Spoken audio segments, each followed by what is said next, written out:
Hello and good morning, all of you. Welcome to Alpha Yes Academy. We are doing the agriculture series and we are at the lecture number 6. Basically अभी तक हम लोगों ने जो है crop जो है उगाया है, कैसे उगता है, कैसे क्लाइमेटिक कंडीशंस उसको चाहिए होती हैं, क्या क्या खाद चाहिए होती है, फर्टिलाइज़र कैसे चाहिए होते हैं, फर्टिलाइज़र एंड मैन्योर के बीच में क्या फ़र्क है। तो बेसिकली ये हमने देख लिया है। अब देन आपकी अब जो फसल है वो उग गई है, अब आपको उसको ट्रांसपोर्ट करना है, स्टोरेज करनी है, उसकी मार्केटिंग करनी है, पैसा उसको सही देना है, उसका प्रोसेसिंग करनी है। तो बेसिकली इन सब एस्पेक्ट से हम आज डील करेंगे, ठीक है। अब starting from the first thing that is storage. अब भाई आपने फसल उगा ली, अब उसे स्टोर करोगे आप सबसे पहले तो स्टोरेज है क्या? Storage is an important marketing function which involves holding and preserving goods from time they are produced until they are needed for consumption, ठीक है। तो आप जब से फसल को उगाओगे और जब तक आपने उसको खा नहीं लिया या कंज्यूम नहीं कर लिया, तब तक आप उसको आपको स्टोर करके रखना पड़ेगा। कैसे भी रख सकते हैं आप। अब स्टोरेज आप दो टाइप से करेंगे, या तो आप अंडरग्राउंड स्टोरेज कर सकते हैं या सरफेस स्टोरेज कर सकते हैं। भाई अंडरग्राउंड स्टोरेज में क्या करते हैं, बेसिकली विलेजेस में प्रैक्टिस की जाती है। होता क्या है कि आपने एक पिट बना दिया, गड्ढा बना दिया। अब उस गड्ढे में आपने या तो आप ऐसे ही सीधा बैग में पैक करके रख दो क्रॉप को, या आपने इसको सीमेंट से पक्का कर लिया। जैसे अंडरग्राउंड आपकी वाटर टैंक्स होते हैं ना, वैसे ही हमने बना दिया, उसमें स्टोर कर लिया। और सरफेस स्टोरेज क्या हो गया कि सरफेस पे स्टोर किया। ये भी दो टाइप के होते हैं बेसिकली। एक होता है आपका bag storage and the other one is bulk storage, ठीक है। बल्क तो हुआ कि आपने बड़े बड़े सीधा उठा के डाल दिया, टंकियों में डाल दी। देन बैग स्टोरेज हुआ कि आपने बैग्स बनाए छोटे छोटे उसके और उसको स्टोर किया, ठीक है। तो ये हो गया स्टोरेज। एक अब नया कॉन्सेप्ट आ गया है, दैट इज़ वेयर हाउसिंग, ठीक है। भाई वेयर हाउसिंग में क्या है कि वेयर हाउस होता क्या है, देखो, it is a scientific storage structure, ठीक है, specially constructed for the protection of quantity and quality of the store products, ठीक है। अमेजोन के वेयर हाउस, आपका जो सामान आता है अमेजोन या फ्लिपकार्ट से, वो कहाँ से आता है? वो अमेजोन या फ्लिपकार्ट के वेयर हाउस से आता है। तो वेयर हाउसिंग क्या हो गया, एक जगह हो गई जहाँ पे आप अपना सामान जो है स्टोर करते हैं, ठीक है। उसको बोलते हैं वेयर हाउसेस। बड़े बड़े टीन शेड देखे होंगे ना आपने लगे हुए ब्लू कलर के, उसी को वेयर हाउस बोलते हैं, ठीक है। अब वेयर हाउस से होता क्या है कि यार देखो, आपका जो बेसिकली क्रॉप होता है वो अच्छे से स्टोर हो जाता है, जो उसकी क्वालिटी है और जो उसकी क्वांटिटी है दोनों मेंटेन रहती हैं, ठीक है।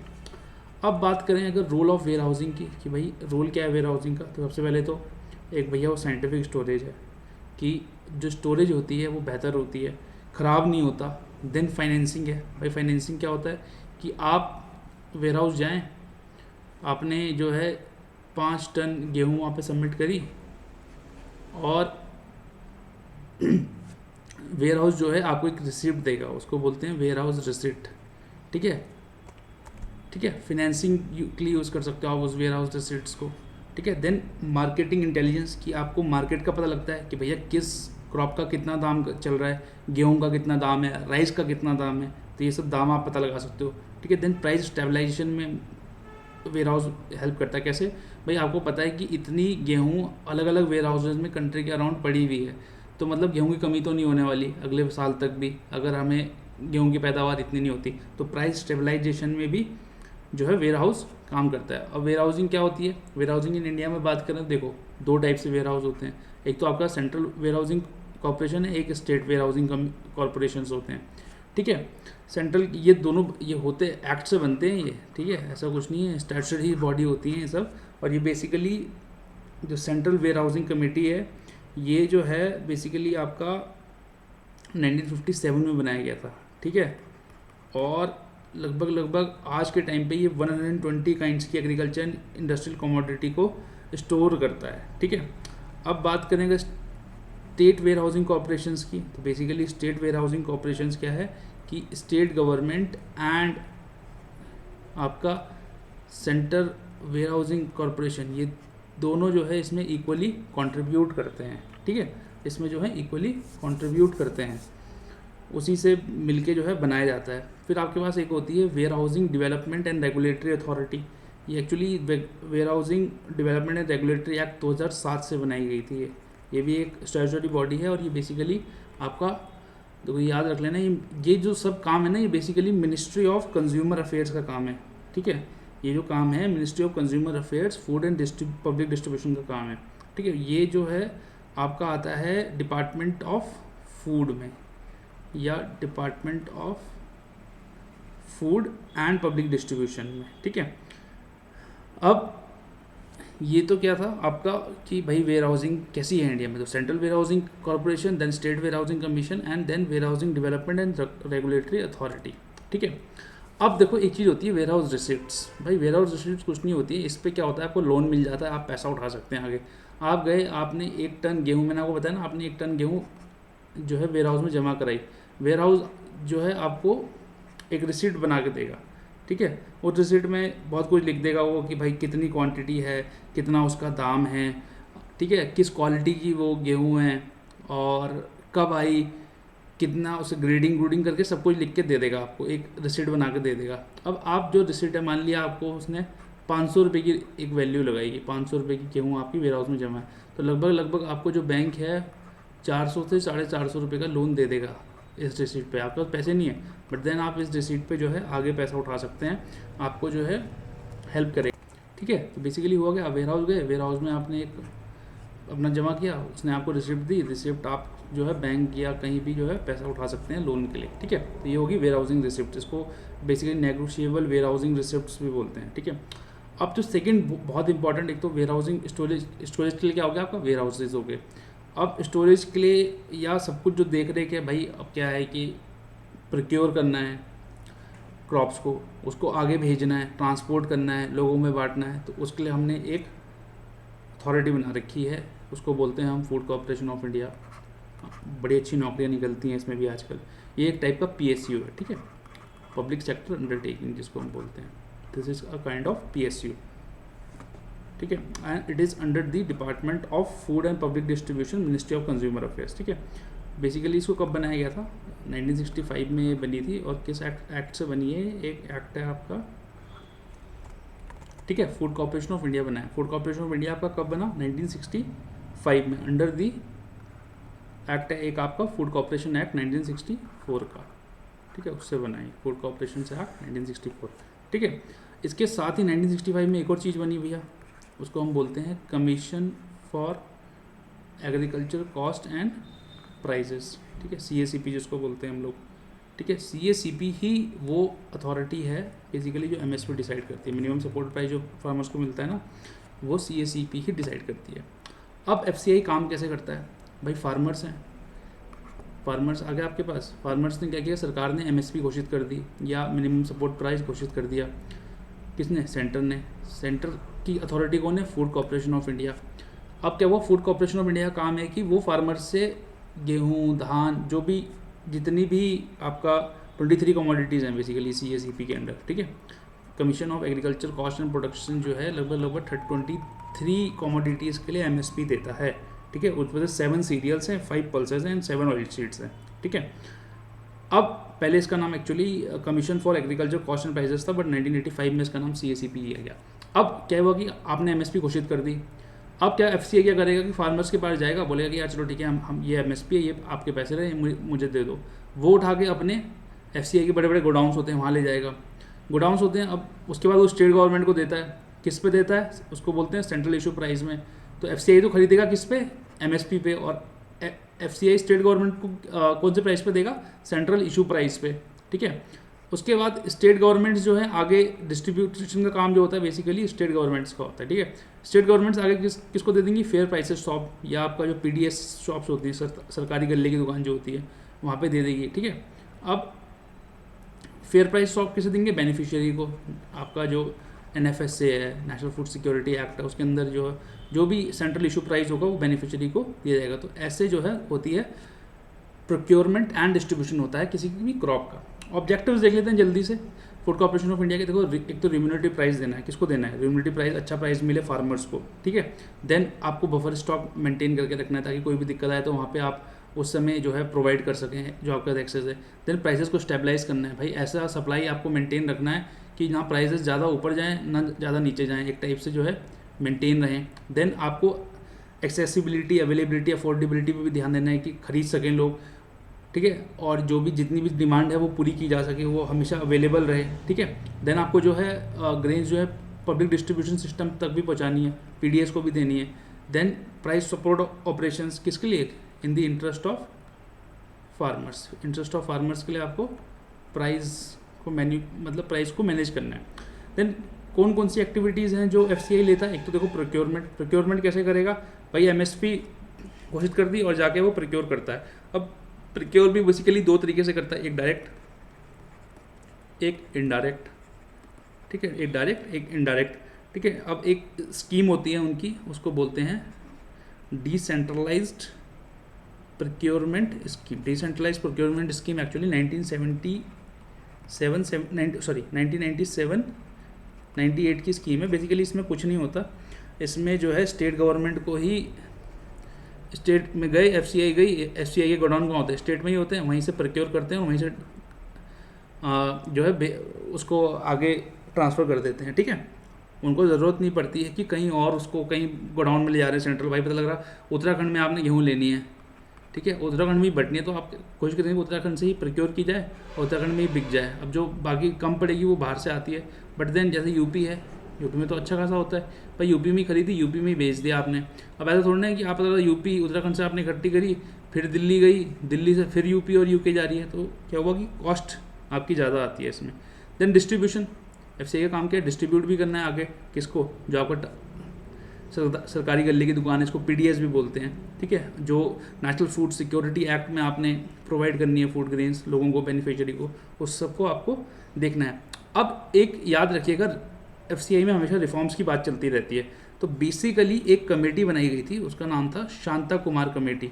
उसने बहुत सारे रिकमेंडेशन दिए थे, हमने लिखे हुए अपने नोट्स में वो रिकमेंडेशन, आप वहाँ जाके देख सकते हैं कि क्या क्या रिकमेंडेशन है। तो उन्होंने कुछ रिकमेंडेशन दिए कि भैया प्रोक्योरमेंट रिलेटेड, कि प्रोक्योरमेंट कैसे होना चाहिए। देन जो वेयर हाउसिंग रिसिप्ट्स थी नेगोशिएबल, ठीक है, वेयर हाउसिंग रिसिप्ट भी दो टाइप की होती है, नेगोशिएबल एंड नॉन नेगोशिएबल, ठीक है, वो हम अपने आपके इकोनॉमिक्स में पढ़ाएंगे आपको। तो नेगोशिएबल वेयर हाउसिंग रिसिप्ट्स, फिर उन्होंने बोला कि आप एमएसपी पॉलिसी को रिविजिट करें, ठीक है, stocking and movement related issues, then buffer stocking operation and liquidation policy, इन सब पे जो उन्होंने ध्यान दिया। तो बेसिकली आप वहाँ जाके पढ़ सकते हैं, इसमें से 5 पॉइंट आप याद कर लेना, कभी एफसीआई का क्वेश्चन पूछ लिया जाए और आपको रिफॉर्म्स लिखना पड़े तो आप शांता कुमार कमेटी को ज़रूर लिखें, ठीक है। अब बात करते हैं अपने अगले topic, that is cold storage. देखो कोल्ड स्टोरेज क्या होता है कि अब जो सब्जियां हैं या कोई भी एग्रीकल्चर क्रॉप है, उसकी जो क्वालिटी होती है वो पेरिशेबल होता है। हो सकता है कि कुछ जो क्रॉप वो घंटे भर में ख़राब हो जाए, कुछ कई महीनों में ख़राब हो, बट ख़राब ज़रूर होगा, वो पेरिशेबल होता है। तो उसको रखने के लिए कोल्ड स्टोरेज की ज़रूरत पड़ती है। देखो मेनली जो है फ्रूट्स वेजिटेबल्स को रखने के लिए कोल्ड स्टोरेज की ज़रूरत पड़ती है, ताकि उसकी शेल्फ लाइफ बढ़ सके। अब इंडिया जो है लार्जेस्ट प्रोड्यूसर है फ्रूट्स का और सेकेंड लार्जेस्ट प्रोड्यूसर है वेजिटेबल्स का, बट फिर भी हमारा लगभग 20 से 30%, मैं आपको बताऊँ 20 से 30% जो है ख़राब हो जाता है, ठीक है। क्यों? क्योंकि हमारे पास सप्लाई चेन अच्छी नहीं है, कोल्ड स्टोरेज नहीं है, ठीक है। अगर हम status of cold storage in India की बात करूँ मैं आपको, तो हम लोग टोटली लैक करते हैं कोल्ड स्टोरेज में, ठीक है। और जो हमारे पास स्टोरेज है भी वो सिंगल क्रॉप वाली है। पता लग रहा है जहाँ आलू जाना है वहाँ आलू ही जा रहा है, जहाँ ऑरेंज जाना है वहाँ ऑरेंज ही जाना है, जहाँ फ्लावर जा रहे हैं वहाँ फ्लावर्स ही जा रहे हैं, ठीक है। तो ये एक राइट अप्रोच नहीं है, आपको कॉम्प्रिहेंसिव अप्रोच बनानी है। देन अगर मैं स्कीम्स की बात करूँ कोल्ड रिलेटेड स्टोरेज, तो आपका एक नेशनल हॉर्टिकल्चर मिशन है भैया, ठीक है। नेशनल हॉर्टिकल्चर मिशन क्या है कि बेसिकली असिस्टेंस प्रोवाइड करता है वो। देन आपकी एक scheme for integrated development of horticulture in north eastern state है, जिसमें भी कोल्ड स्टोरेज की बात की गई है। देन एक एजेंसी है आपकी अपेडा, जिसको बोलते हैं APEDA। Now APEDA stands for agricultural and processed food products export development authority, ठीक है। इसमें भी कोल्ड स्टोरेज की बात की है। एक्चुअली ये असिस्टेंस भी प्रोवाइड करती है, किसके लिए? कोल्ड स्टोरेज के लिए, ठीक है। देन हमारे पास मिनिस्ट्री ऑफ फूड प्रोसेसिंग तो है ही है, जो कि कोल्ड स्टोरेज को देखती है, कैसे बनाने हैं, कैसे करना है, वैल्यू एडिशन कैसे करनी है, सप्लाई चेन कैसे बनानी है, क्या क्या प्रिजर्वेशन, कैसे टेक्निक्स होगी प्रिजर्वेशन, इंफ्रास्ट्रक्चर बनाना, ये सब मिनिस्ट्री ऑफ फूड प्रोसेसिंग का काम है। देन इशू क्या है स्टोरेज के साथ? बेसिकली देखो इशू क्या है बेसिकली, एक तो स्टोरेज जो है इंडिया में ओपन स्पेस में होती है। आपने देखा होगा ऊपर ले जाते हैं कट्टों को रैक करते हैं ओपन में और उसके ऊपर तिरपाल बिछा देते हैं। बारिश हुई, तूफान आया, पता लगा तिरपाल उड़ गई, पूरी बारिश से जो है पूरी ग्रेन्स ख़राब हो जाती हैं। देन जो हमारी स्टोरेज फैसिलिटीज़ हैं उनकी कंडीशन बड़ी ख़राब है, ठीक है, उनकी कंडीशन बड़ी ख़राब है जो हमारी स्टोरेज फैसिलिटीज़ हैं, ठीक है। देन जो बेसिकली ओल्ड क्रॉप्स हैं वो पता लगा सड़ रहा है तो सड़ ही रहा है, तो हमें इसके लिए क्या कर सकते हैं, एक फर्स्ट इन फर्स्ट आउट की पॉलिसी अपना सकते हैं कि भैया जो पहले आया है अनाज वो पहले बाहर जाएगा। देन आप जो आपकी कैपेसिटी है आप उसको एफिशिएंटली यूटिलाइज करें, ठीक है। ये तो एफिशिएंटली यूटिलाइज नहीं करते हैं, ये तो इशू हो गया। तो वे फॉरवर्ड में यही क्या हो जाएगा, कैपेसिटी को आप अच्छे से यूटिलाइज करें, मैनेजमेंट अच्छे से करें। पेपर वर्क इतना होता है कि भैया आदमी परेशान हो जाता है। देखो जो इश्यूज़ होते हैं ना वही वे फॉरवर्ड में सॉल्यूशन बन जाते हैं बस, ठीक है। तो अगर इशू हो गया कि पेपर वर्क बहुत ज़्यादा है तो आपको वे फॉरवर्ड में क्या हो जाएगा, पेपर वर्क कम करना है भाई। अगर आप इशू में लिखेंगे कि पनिशमेंट कम है तो पनिशमेंट आपको स्ट्रिक्ट लानी है। देन आपको वे फॉरवर्ड में क्या कर सकते हैं कि टाइमली इवैल्यूएट करें, सिस्टमेटिक इवैल्यूएशन हो, ठीक है। सारे रीजन्स को इंटीग्रेट करें, कहीं जो सरप्लस रीजन्स हैं उसको वहाँ से जो है डेफिसिट रीजन में ट्रांसफ़र किया जा सके आराम से, ठीक है। स्टेट गवर्नमेंट्स की भी कुछ जिम्मेदारी है कि वो भी अपनी जिम्मेदारी को समझें और इसमें अच्छे से इंटरवीन करके इसको एक रोबस्ट मैकेनिज्म बनाएं कोल्ड स्टोरेज को, ठीक है। अब भैया आपने स्टोर कर लिया, अब बात आ गई कि आपको ले जाना है। ले जाना क्या है, मतलब ट्रांसपोर्ट करना है, ठीक है। तो ट्रांसपोर्ट कहाँ से होता है, जो सरप्लस रीजन होते हैं, ठीक है, जो सरप्लस रीजन्स होते हैं वहाँ से जो डेफिसिट रीजन्स होते हैं वहाँ पे ट्रांसफ़र किया जाता है, ठीक है। तो ट्रांसपोर्ट का एक मकसद तो जो है कि सरप्लस रीजन से डेफिसिट रीजन में ले जाना, ठीक है। और जो बफर स्टॉक्स हैं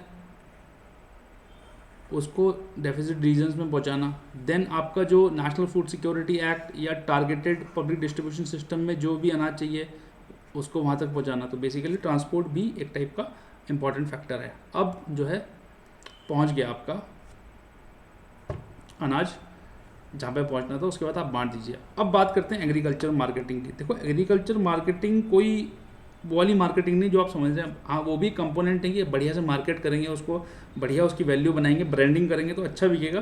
बट देन इसमें बहुत सारी चीज़ें आती है जैसे पैकेजिंग, ट्रांसपोर्टेशन, स्टोरेज, प्रोसेसिंग, सब जो है एग्रीकल्चर मार्केटिंग में आता है। तो इंपॉर्टेंस क्या है एग्रीकल्चर मार्केटिंग की, देखो एक तो रिसोर्स यूज़ अच्छे से होता है, देन हमें जो है हायर इनकम देनी है फार्मर्स के लिए, तो उसके लिए एग्रीकल्चर मार्केटिंग बहुत ज़रूरी है, ठीक है।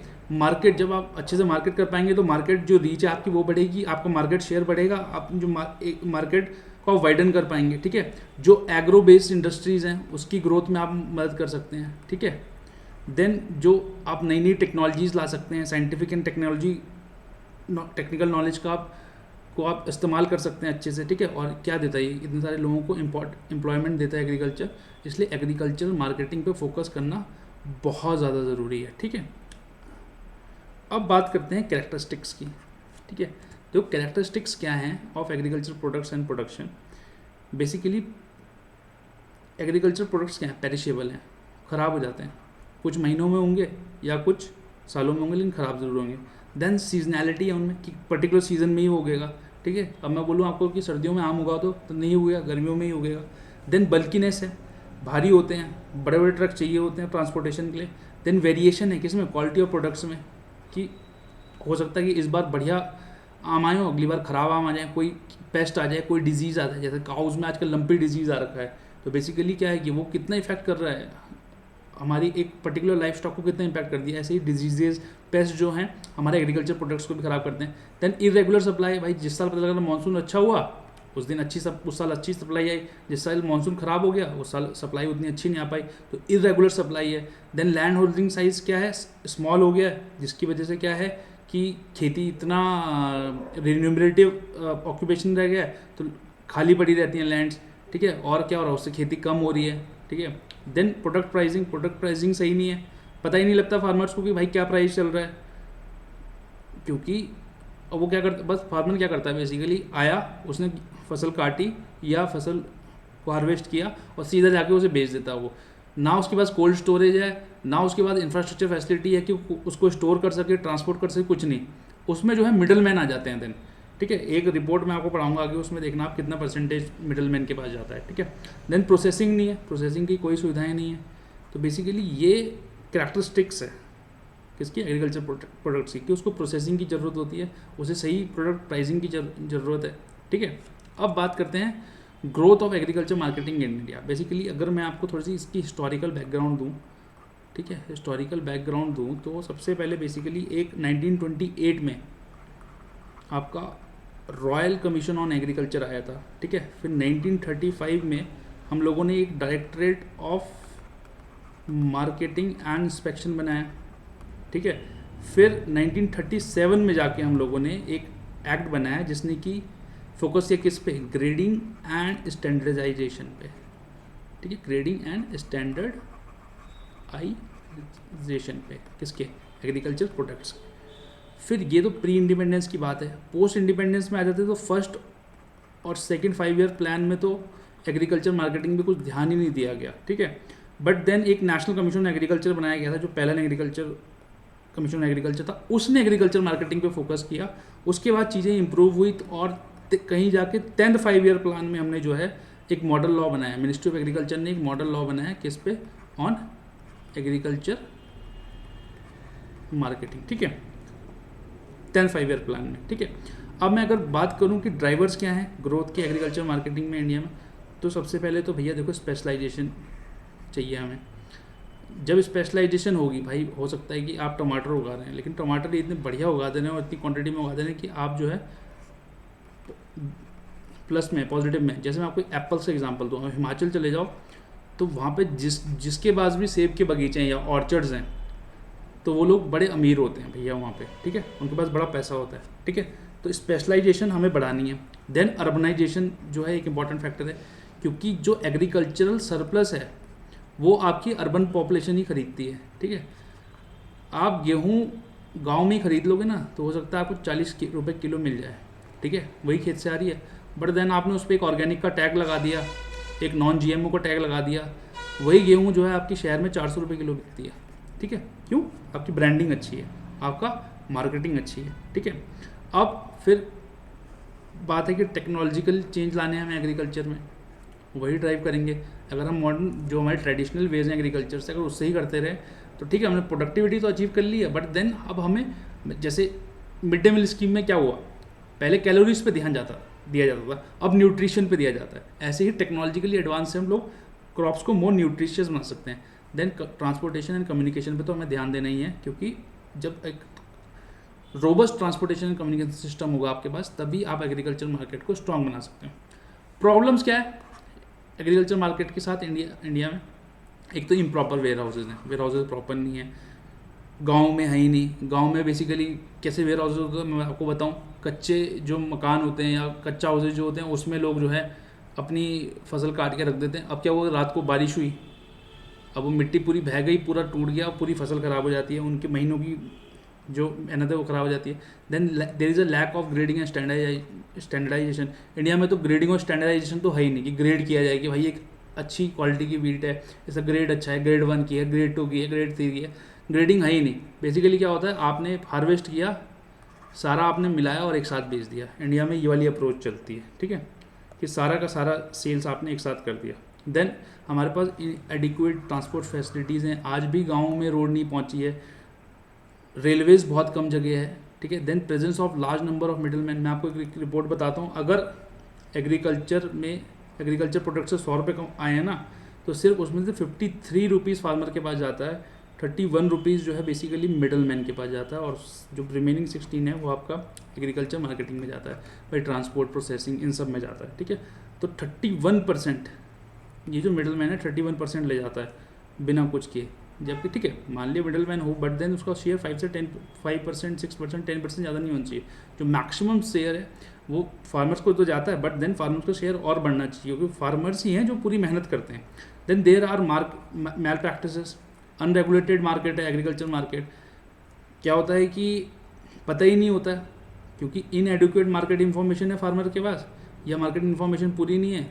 उसके चलते क्या होता है कि वो मिडल मैन के जाल में फंस जाता है, या उसको सही प्राइस नहीं पता होता। पता लग रहा है मार्केट में, शहर में तो वो बिक रहा है 50 रुपये किलो, और गांव में ले लिया 5-6 रुपये किलो किसी मिडल मैन ने, या किसी आपके बहुत सारे होते हैं, ठीक है, आड़ती होते हैं, ब्रोकर्स होते हैं, उन्होंने, ठीक है। तो अब सोच लो कि अगर उसको 50 रुपीज़ ये पता है कि बस 50 रुपीज़ का अगर शहर में बिक रहा है। खैर अब जो है फार्मर भी स्ट्रीट स्मार्ट हो रहे हैं, बहुत सारा काम किया जा चुका है, मोबाइल्स हैं, टेक्नोलॉजी हैं, तो आज कम से कम प्राइस डिस्कवरी बेटर है। बट देन आज भी कई जगह पे फार्मर जो हैं they fell prey to the middle man, and that is just because of there is a lack of information, market information to them. Then there is inadequate credit facilities, पैसा नहीं है, लोन्स नहीं मिलते हैं, loans नहीं मिलते हैं तो कहाँ जाते हैं, मिडल मैन पे चले जाते हैं। बैंक देता है 6% पर ईयर सिंपल इंटरेस्ट पे उन्हें लोन, जो मिडल मैन होते हैं वो देते हैं 6% पर मंथ पे लोन, ठीक है, दैट अमाउंट 36%, ठीक है। तो अब क्या होता है कि वो तो उसे उतार नहीं पाते, देन वो अपनी ज़मीन उन्हें गिरवी रख देते, कॉन्वेस्टिगेट कर जाते हैं, लैंडलेसनेस बढ़ जाती है, तो एन नंबर ऑफ थिंग्स हैं, एक विशियस सर्कल है वो, ठीक है। तो ये सब चीज़ें आपको इम्प्रूव करनी है, तो अच्छे से पढ़ाई करें आप लोग और इन सब चीज़ों को इम्प्रूव करें, सीखें, ये सब समस्याएँ हैं और उनका समाधान निकालें, ठीक है। Then why there is a need for market regulation, क्यों चाहिए आपको? देखो आपको तो एक्सप्लॉयटेशन बचाना है, किसका, फार्मर्स का, फार्मर्स को एक्सप्लॉयट होने से बचाना है। देन आपका एक मार्केटिंग सिस्टम इफेक्टिव बन सके, ज़्यादा एफिशिएंट बन सके, उसके लिए आपको मार्केट रेगुलेशन जरूरी है। Then to provide incentive price to the farmers, या रिन्यूमरेटिव प्राइस की प्राइस सही मिले फार्मर्स को, ठीक है। अगर मान लिया अगर 100 रुपये के प्रोडक्ट है वो कम से कम उसे 90 रुपये तो मिले, या 100 माइनस जितनी भी मार्केटिंग कॉस्ट है उसकी, उससे काट के कम से कम उतना तो उनको अमाउंट मिले। And to promote orderly marketing of agriculture produce, ठीक है। उससे क्या होगा कि एग्रीकल्चर जो पूरा सिस्टम है वो मोर रोबस्ट बना सकते हैं आप, ठीक है। तो इस लेक्चर में इतने पढ़ते हैं, अगले लेक्चर में आपको रेगुलेशन आगे कंटिन्यू करेंगे कि रेगुलेशंस क्या क्या रेगुलेशंस हैं एग्रीकल्चर मार्केट के इंडिया में, वो बताएंगे।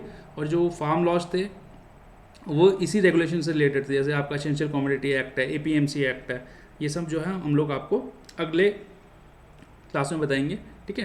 And thank you all for watching, and if you want the notes you can contact on this number, if you want any guidance you can contact on this number, and take care, keep smiling, bye bye, see you and we shall meet you tomorrow.